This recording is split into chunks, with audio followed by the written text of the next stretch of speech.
Hello, it's Phillip Taylor from Richmond Green Chambers. I'm reviewing the new edition of Craies on legislation. It's the 9th edition by Daniel Greenberg.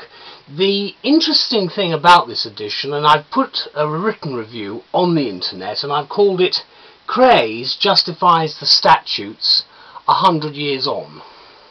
This is quite an old book, but it's a very relevant book for this particular time.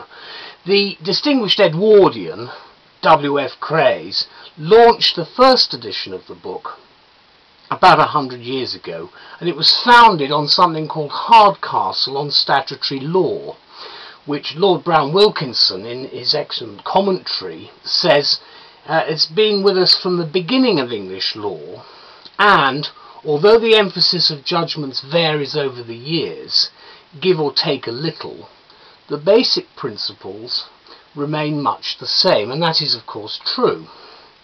He then actually goes and contradicts himself, because the problem is, he says, obviously this is a splendid piece of legal expertise which actually guides professionals through the various kinds of primary and subordinate legislation that we have, obviously very much with the 21st century in mind.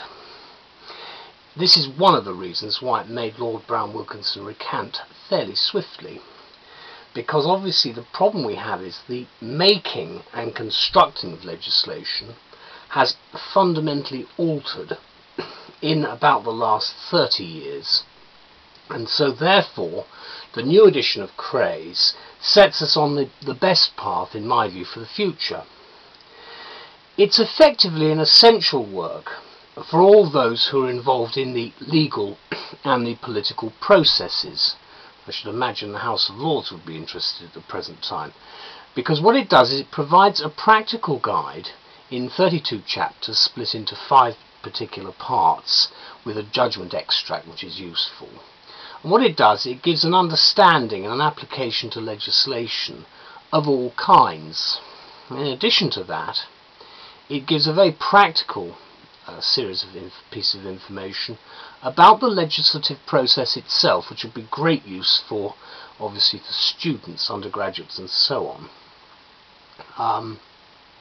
What Mr. Greenberg has done is probably by far the best, most constructive reassessment of this book, and he is the best choice, of course, to edit it.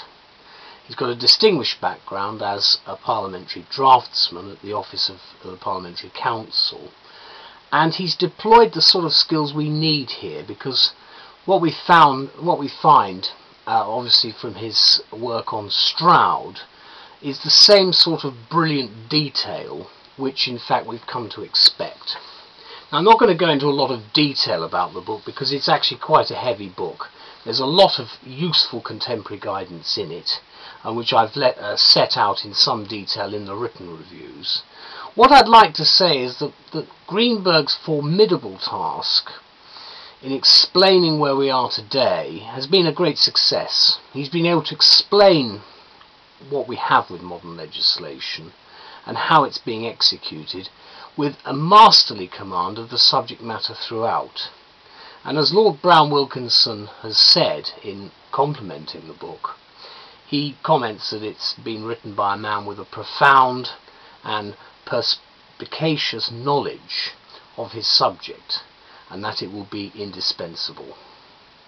The fact is, it is. And it's well worth reading if you've never come across it before.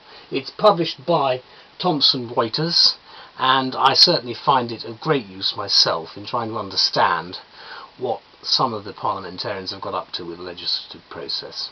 Do get it if you can. Thank you very much. Bye-bye.